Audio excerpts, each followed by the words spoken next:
They'd simply go back away. Among the unfinished business was the crashed helicopter. It was a secret design loaded with secret gear. They had to blow it up. A message was passed to their explosives expert, called the EOD man. Prep it to blow, they said. But the "it" in the message was a little vague. The EOD guy thinks he means prep the house to blow.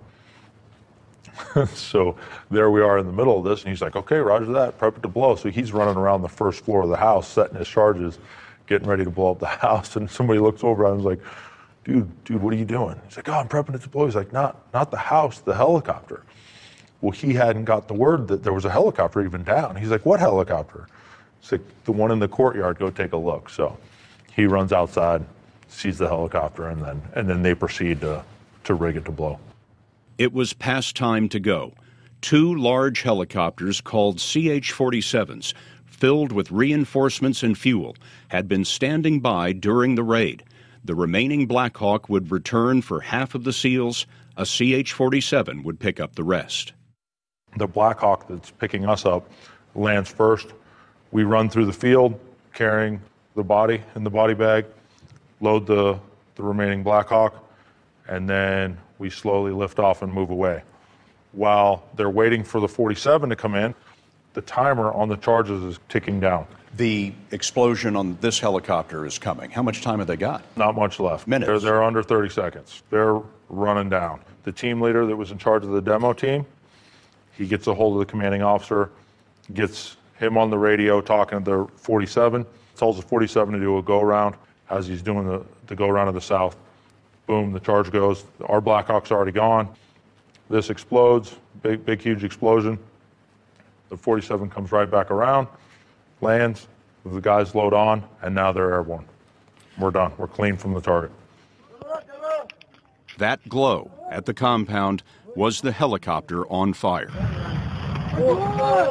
The SEALs were on the ground about 38 minutes, which meant their Black Hawk had been in the air, waiting, a little longer than planned.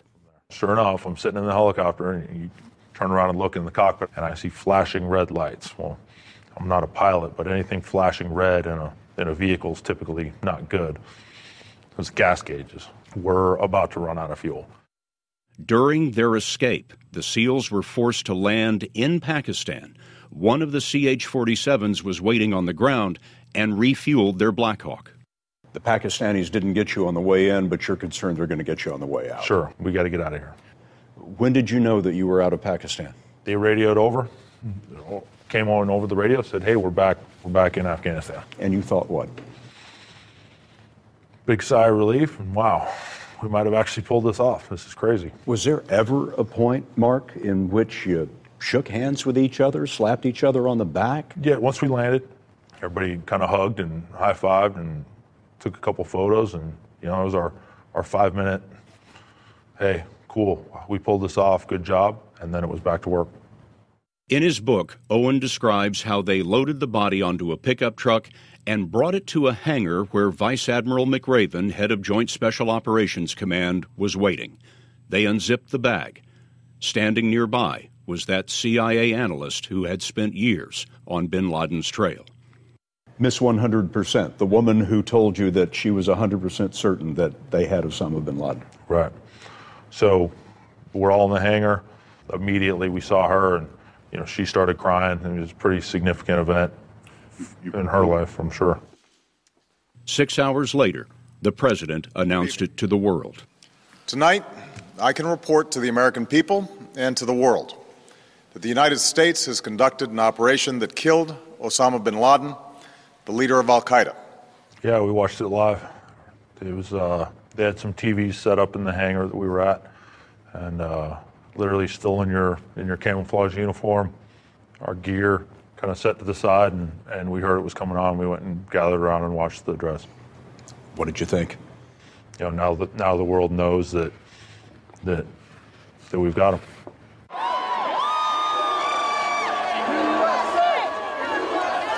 When you landed back in the United States, what did you think of all the media coverage? It was all surreal because, this had all been so hush-hush leading up to it.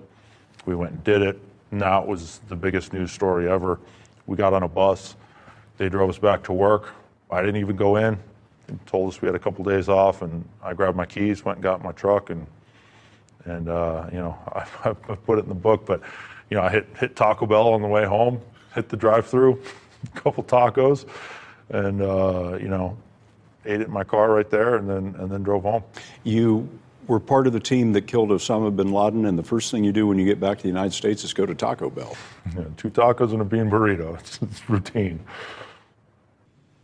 Life has been anything but routine for Mark Owen since the publication of his book was announced. We'll have that when we come back.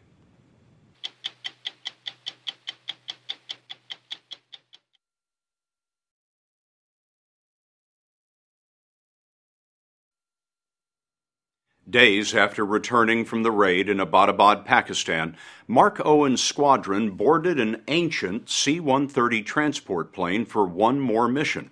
The men wondered why the plane was so old. Then they found out the plane had been used in 1980 in the failed attempt to rescue the American hostages in Iran. Somebody thought it was a fitting piece of American history to carry the men to their secret meeting with the President of the United States. The terrorist leader who struck our nation on 9/11 will never threaten America again. President Obama was making a speech at Fort Campbell, Kentucky, and he met with the bin Laden team privately. All of the men would receive a Silver Star for valor. Did the president ask you guys which ones of you had shot Osama bin Laden? Yeah, he asked who was the one, and we told him we wouldn't tell him. You wouldn't tell him. Why not? Pulling a trigger is easy. You know, a couple pounds of pressure on your trigger finger, and I've done it millions of times, and it's not that hard. You know, so it's not about who that one person was. It's who, you know, it was about the team or the helicopter pilots or the intel folks that teed this whole thing up. Who cares who the one person is? It doesn't matter. I wonder, in writing this book, whether you're worried that some of your fellow SEALs will be angry with you. You know, I've had nothing but an outpouring of support from the guys who know me. To quote one of my friends, he said, "Hey, if anybody can tell this story and do it right, it's you." And I'm not taking that. I'm trying to toot my own horn. They know I'm doing it right. You say in the preface to the book that if a reader is looking for secrets, this isn't their book. No, absolutely not. I'm not talking secrets. I'm not talking tactics. I don't even get into any of that stuff. But I really try and give the reader a sense of what it's like to be there. Publicly, the Pentagon is not happy about No Easy Day. They have a differing account of bin Laden's final minutes, saying that he was first shot when the SEALs were inside his bedroom. This book...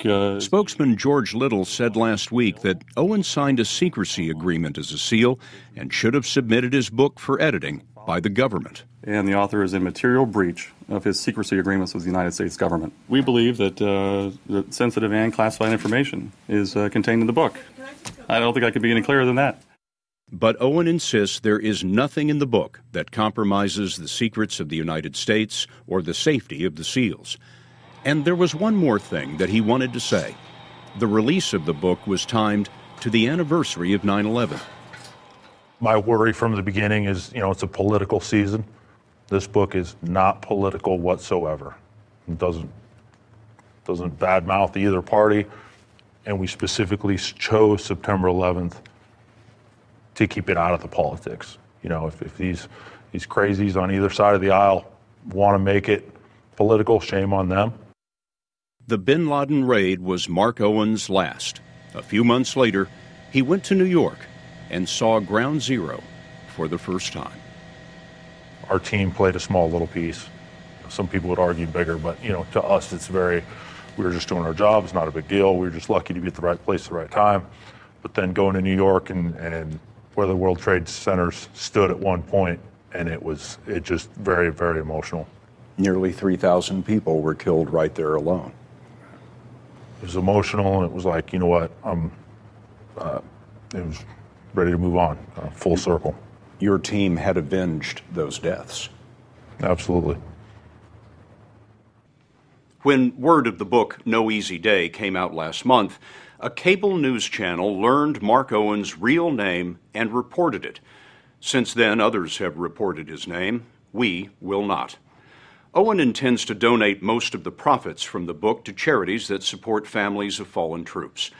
He wanted us to know that he thinks of what he's written as a public service to get the history straight and as a tribute to every Navy SEAL wherever they may be serving tonight.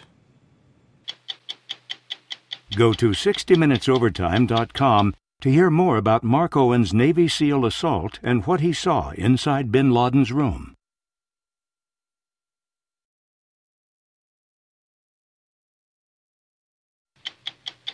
I'm Scott Pelley.